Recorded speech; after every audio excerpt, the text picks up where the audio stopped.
I baked my son's childhood favorite cake for his promotion party. My daughter-in-law took one bite and spat it in the sink, saying, "Tastes like your generation, stale and forgettable." My son laughed and said, "She's just teasing." But later that night, she found a letter on her pillow with a seal that read, "Confidential beneficiary notice," and when she opened it, what? My voice cracked before I could stop it, and I heard the tremor in it, that thin, brittle sound that comes when you are trying very hard not to fall apart in front of people who would enjoy watching you do exactly that. I still had the cake knife in my hand. The handle was warm from my grip, and I remember thinking how strange it was to notice something so small in that moment, to feel the weight of a silver-plated knife while the rest of the world tilted sideways.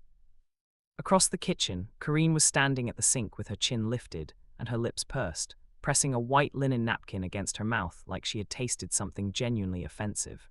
Like I had served her poison, instead of the thing I had spent 2 days making with my own hands. "Honestly," she said, and her voice carried that particular kind of boredom that only truly cruel people can manufacture on command, "it tastes like your generation. Stale and forgettable." A few people laughed, not full laughs, not the kind that come from genuine amusement. The nervous kind, the small, uncertain sounds people make when they don't know whether to be horrified or go along with the joke so they don't become the next target. I heard those sounds and I felt them land somewhere deep in my chest, in the place where I keep everything I never say out loud. I looked at my son.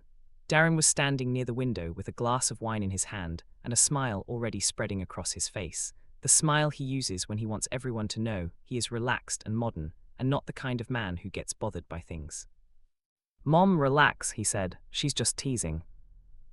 And there it was, that was the moment. Not the words Corinne said I had heard worse from her, delivered more quietly over the years. The moment was my son's voice, the ease of it, the complete, comfortable ease with which he chose her performance over my dignity, as if it cost him nothing because it didn't, because it had never cost him anything to choose her over me. He had been practicing that particular betrayal for 3 years. I forced a smile. I am very good at forcing smiles. 63 years of practice will do that for you. I set the knife down carefully on the cutting board, said something polite about needing some air, and walked out of my own kitchen. My name is Leila Mendoza. I am 63 years old, and I raised my son alone after my husband, Gerald, died of a heart attack when Darren was 11 years old. I built everything we had from nothing, from a secretary's salary and weekends working at a flower shop and every quiet sacrifice that nobody ever sees or thinks to name. I am not a saint. I want to be honest about that, because this story does not work if I pretend to be one. I am stubborn in ways that have cost me. I hold things inside too long, let them calcify into something hard and cold before I ever deal with them. I have a pride in me that looks like humility from the outside, but is actually something much more rigid, a need to be respected, a deep, aching requirement that the people I love see me as more than the background noise of their lives. That need has made me difficult. It has made me withdraw when I should have spoken, made me keep score when I should have let things go, made me sometimes choose being right over being close. I know these things about myself. Knowing them has not always helped me change them. Corinne Nadia Mendoza, née Kowalczyk, was 32 years old, and had the kind of beauty that she had clearly decided gave her certain permissions. She was sharp in the way that some smart people become when they stop trusting anyone. Her intelligence had curdled somewhere along the way into the habit of using people's soft spots against them, always under the cover of humor, always with that half smile that let her walk it back if anyone pushed too hard. She had grown up with money and lost most of it in her 20s, and I think that loss had done something to her, had created in her this furious need to establish herself in every room she entered. She wanted to be the one who set the terms. She had married my son because he was agreeable and good-looking, and made enough money to give her the life she felt she deserved. I do not think she loved him. I think she loved the version of herself that existed when she was with him. Darren was 35 and still, in some essential way, 11 years old. He had never fully grown out of the boy who learned that if he stayed quiet and kept smiling, the hard things usually passed. He was not malicious. He was something almost worse. He was passive. He let things happen. He had let me be slowly edged out of his life over 3 years of marriage, and he had watched it happen with that same comfortable smile, as if it were weather rather than a choice. I sat in my bedroom that night while the party noise filtered under the door and tried to breathe through what I was feeling. The chocolate fudge cake, buttercream roses, the same roses I had been piping since Darren was 7 years old, and asked me once if I could make a cake that looked like a garden, sat out there on the kitchen table half-cut, probably going stale in the open air. I had spent 2 days on it. I had driven 40 minutes to find the specific cocoa powder Darren had always liked, the Dutch processed kind that Gerald used to call the good stuff. I had piped those roses at 6 in the morning with arthritic fingers that ached in the cold, because I had wanted this cake to be right. I had wanted in some foolish and aching way for this small thing to carry everything I didn't know how to say anymore. Congratulations, my darling, I'm still here. I still remember who you were. I still love you. And she had spit it into the sink. I sat with that for a while. I let it go through me completely, the way you sometimes have to let pain move through you rather than stopping it at the door. And when it passed, not gone, but past the worst of it, I got up and I went to my closet and I pulled out the small fireproof box where I keep the important things. Gerald's watch, Darren's baby shoes, a folder of documents. I sat at my desk for a very long time that night. By 2 in the morning, I had a plan. It took me several days to put the pieces together, and I will tell you honestly that those days were not clean or confident. My pride kept getting in the way of my thinking. There were moments when I almost abandoned the whole thing, when I told myself it was beneath me, that I was becoming someone I wouldn't recognize. That Gerald would have told me to let it go and find my peace in the distance I kept. I almost called my sister, Vera, twice. Both times I dialed and then stopped myself, because telling Vera would mean explaining how far things had gotten, and I was not ready to say out loud how lonely I had become inside my own son's life. That stubbornness, that particular pride of mine, it complicated everything, because there was a version of this plan that was simpler and cleaner, and it required me to ask for help, and I couldn't do it. I had to do it alone. I had always done everything alone. I started with research. I knew a man, a retired paralegal named Howard Briggs, who had done some estate paperwork for a neighbor of mine years ago, and I called him and asked him some carefully phrased questions about what legal estate documents looked like, what language they used, what made them feel real and official. Howard was happy to talk. He is the kind of man who enjoys being consulted. I did not tell him what I was doing. I told him I was updating my own will and wanted to understand the format better. He sent me several examples. I studied them for hours, reading every line, learning the weight and rhythm of that particular kind of language. Then I spent a full day drafting something. The document I created was convincing. I want to be honest about the work that went into it. I used a template Howard had sent, rewrote it carefully, added enough specific and dense language to make it feel real. I mentioned assets that sounded plausible for someone who had lived 63 years and been careful with money.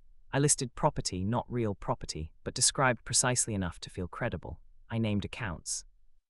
And I included the conditions, which I wrote and rewrote several times, because these were the heart of the whole thing. She must remain married to Darren. She must maintain harmonious familial relations, and any documented act of disrespect toward the grantor voids all claims immediately. I sealed it with dark crimson wax. I have a collection of old wax seal stamps that I inherited from my mother. She was a letter writer, my mother, the old-fashioned kind, and I used the one with the simple geometric pattern that looked the most official. I pressed it firmly and waited for it to cool. Then I stamped across the front, in my steadiest hand, confidential beneficiary notice. I waited until they were both asleep that night. Karine and Darren were staying in the guest room on the other end of the house, because my house is not small. Another fact Karine had never particularly bothered to appreciate, and I placed the envelope on her pillow. Then I went back to my room and sat in the dark for a while, feeling the complicated thing that was sitting in my chest. Part of me felt something like triumph, the sharp, bright edge of it. Part of me felt afraid, not of being caught, but of what I was doing, of how calculated it was, how cold. I kept thinking about Gerald, about what he would say. Gerald had been a direct man. He would have said, Leela, just tell them. He would have said, just tell Darren what you need. He would have been right, probably. He usually was. But Gerald was not here, and I had been trying to just tell Darren things for 3 years, in small ways, in careful ways, in the only ways my pride allowed me to, and it had not worked. Sometimes the direct road is closed and you find another way. I told myself that. I repeated it until I believed it enough to sleep. What happened next was both more and less than I expected. Karine found the envelope, obviously. She said nothing about it the next morning, but I watched her at breakfast. I am very good at watching. It is one of my most developed skills, and I saw the difference in her immediately. The way she poured my coffee without being asked. The way she said, "Good morning, Leela," with a careful softness, like she was testing the weight of each word before she set it down. The way her eyes moved to me periodically throughout the meal, checking something, calculating. Darren noticed nothing. He ate his eggs and scrolled through his phone and talked about a meeting he had later, and Karine watched me over the rim of her coffee cup with a completely new expression on her face. Not warmth, she was not capable of manufacturing warmth, not convincingly, but caution, careful, attentive caution. Over the next week she was different in ways that might have fooled someone who didn't know her. She complimented the flowers I kept on the kitchen table. She asked about my garden, which she had never once shown any interest in. She offered to help when I was cooking, something she had avoided for 3 years on the grounds that my kitchen layout made no sense to her. She smiled at me, these precise, controlled smiles, the kind you practice in a mirror. I accepted all of it graciously. I said thank you and oh, that's kind and yes, I'd love the help, and I watched her become more and more careful, more and more rehearsed, while underneath it all I could see the irritation building like pressure in a sealed container. I had placed a small digital recorder in the kitchen, the voice-activated kind, the size of a USB drive, on the day after the party. I put it in a ceramic crock near the stove where I keep wooden spoons, tucked behind the handles, virtually invisible unless you were specifically looking for it. I am not proud of this. Recording people without their knowledge is not something I would normally do or advocate for. But I needed evidence of who she actually was when she thought she was unobserved, and so I made the choice and I lived with it. What I captured over those 2 weeks was not explosive. It was quiet and mundane and somehow worse for that. Small complaints muttered when she thought she was alone. God, how does she live like this, standing in front of my spice rack? A phone call to someone, a friend I assumed, where she said, I'm being so careful, it's exhausting, this whole thing is completely insane. She's not even actually rich. I looked it up. You can find basic property records online. And then softer, less certain. But what if I missed something? What if there's something that doesn't show up? That uncertainty in her voice, that was the most honest thing I had heard from her in 3 years. 2 weeks after the party, I called and invited them to dinner. I made the cake again. I want you to understand that making it a second time was not simple. I stood in my kitchen on a Saturday morning with the Dutch processed cocoa and the buttercream and the pastry bag with the rose tip, and my hands hurt, and I was tired, and I almost made something else, something easier, something that did not carry so much weight, but I made it again. The same cake, same roses. Because the cake was not really about the cake. It had never been about the cake, and I needed it there on the table one more time, present and undeniable, like a question that hadn't been answered yet. They arrived at 7. Darren brought wine. Karine was wearing something understated, which was unusual for her. She tends towards statement pieces, things that announce her, and she hugged me at the door, briefly but deliberately, like she had choreographed it. We ate dinner. The conversation was careful on all sides, polite and pleasant and hollow, like a stage set with furniture that nobody sits in. Then I cleared the dinner plates and brought out the cake. Karine went still when she saw it. Oh, she said, you made it again. I thought it deserved a second chance, I said. Darren laughed, easy and warm. Round 2, Mom, you sure about that? Completely sure, I said, and I began to slice. I served Karine first. She looked at the plate for a moment, then picked up her fork and took a bite. The silence that followed was long enough to be its own kind of statement. It's good, she said finally. Be honest, I said. I mean it. Be completely honest with me. She glanced at Darren. He was watching her with that open, mild expression. It's fine, she said a little stiffly. It's traditional, classic. That's not really honest, is it? Her jaw tightened just slightly, just enough. What do you want me to say, Leela? I want you to say what you actually think, the way you did at the party. The temperature in the room changed. I could feel it, that drop in the air that happens when pleasantness runs out. I was joking at the party, Karine said. You know that. I didn't know that, I said. It didn't feel like a joke. Darren set his fork down. Mom, come on, let's not. No, I said, I want to hear it. I kept my eyes on Karine. Go ahead, tell me what you really think. I think, she said very carefully, that you are being quite strange about a cake. I nodded. I reached into my apron pocket. I wear an apron when I cook. I always have. It was something my mother did and I never stopped, and I set the small digital recorder on the table. The color left Karine's face in stages. First her cheeks, then around her eyes, then her lips. She went through several expressions in about 4 seconds: recognition, then understanding, then something I can only describe as cold fury, trying very hard to stay behind a mask that was already cracking. What is that? She said. It wasn't a question. A recorder, I said. I've been using it for 2 weeks. You recorded me. Her voice was sharp now, the careful performance dropping away. In my own home. In my home, I said mildly, which you visit, and yes. Darren was staring at me. Mom, what is going on? What are you doing? I'm showing you something, I said. Sit down, Darren, please. He hadn't stood up, but something in his posture had shifted forward, the way he does when he's about to start managing a situation, smoothing things over. He settled back slightly. Did you hear her that night? I asked him. At the party. She was joking.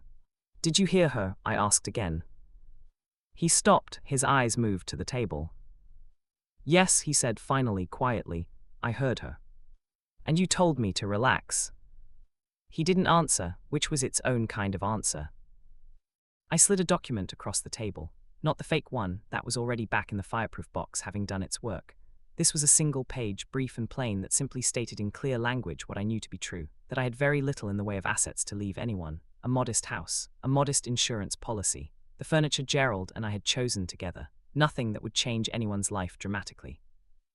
Karine snatched it and read it quickly, her eyes moving fast. When she finished, she set it down and looked at me, and there were several things moving across her face simultaneously. You're not wealthy, she said. No. The first document was fake. Yes. The silence stretched. You tricked me, she said. I showed you something, I said. The letter wasn't about money. It was never about money. It was about who you become when you think something you want is at stake. And what did I become? She asked, her voice dropping low, dangerous. Someone different, I said. For 2 weeks, you became someone who pours coffee for me and compliments my flowers and pretends to care how I am. Someone performing. And you did it so quickly, so automatically, that it tells me something important. It tells me you know how to be kind, Karine. You know how to do it. You just don't think I'm worth doing it for. She stared at me. Something flickered in her expression that I had not expected, something that might have been shame, if it had been given more room to grow. But it was too crowded by her anger and her pride, the same two tenants that live rent-free in me, and shame couldn't get enough oxygen. Darren stood up. Mom, this is insane. You faked a legal document. You recorded us in your house without telling us. How is this okay?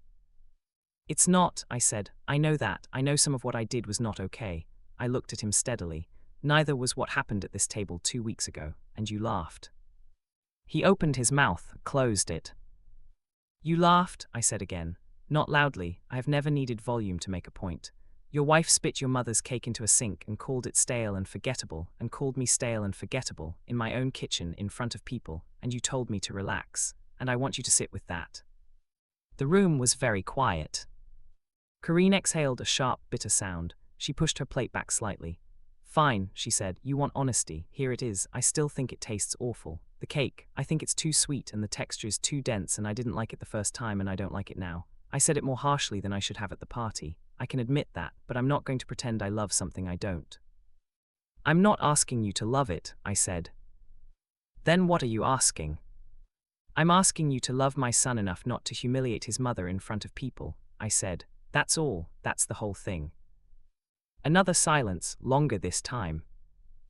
Darren was looking at the table. He had not sat back down. He was standing with his hands at his sides, and I watched him do something I had watched him do his entire life. I watched him try to find the middle, the place where nobody was fully right and nobody was fully wrong and he could stay comfortable.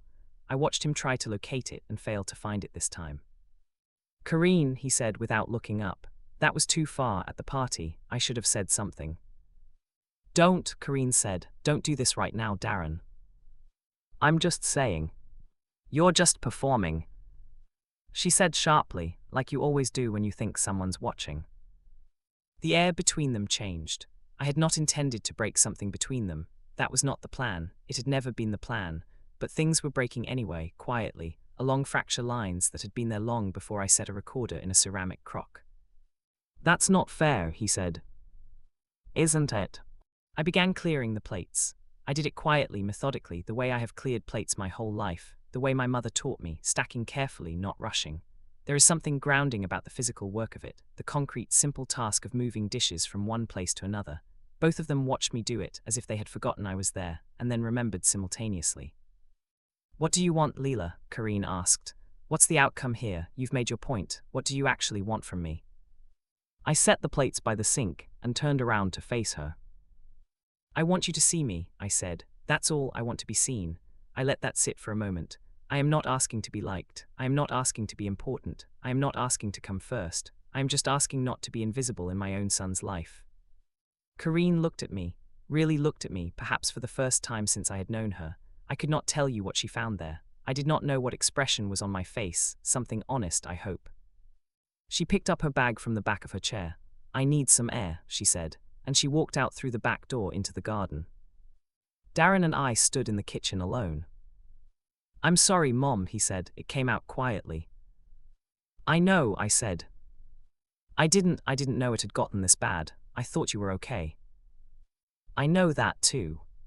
That doesn't make it better, does it?" "No," I said, "it doesn't." He came around the table and hugged me, and I let him, and I held on longer than I usually allow myself to. He smelled like his father, the same soap, and that undid me a little, just around the edges. I held it together. I am 63 years old and I have held it together through harder things than this. "I was wrong to laugh," he said into my hair. "I'm sorry." "Yes," I said, "you were." A month later, Darren moved out of their house temporarily. He said it was to think, to get some perspective, and I believed him because I know my son. He does need physical space to process things. He always has. It was true when he was 11 and it was still true at 35. He rented an apartment not far from my house and came for dinner twice a week. We talked more during those weeks than we had in the previous 2 years. About Gerald. About what Darren remembered of his childhood. About the cake, eventually, and we laughed about it, the real kind of laughter, the kind that comes after the pain has moved through you. Karine did not call me. I had not expected her to. Whatever was between us had been put on the table, and neither of us had been able to make it into something better, not that night and not immediately after. I did not know what their marriage would become. That was their business. I had only ever wanted to be seen in it, not to run it. But here is what I need to tell you, the thing that matters most. About 6 weeks after the dinner, Darren was at my house on a Sunday afternoon, helping me clear out an old dresser in the spare room to make space for some things I was reorganizing. He was pulling drawers out and I was sorting the contents, and in the bottom drawer, behind some old scarves and a pair of Gerald's cufflinks I had forgotten about, there was an envelope. Darren found it before I could reach it. He pulled it out and turned it over in his hands and looked at the label on the front. I watched his face as he read it. I watched him open it carefully, the way you open something you suspect matters. I watched his eyes move down the page and stop at the bottom.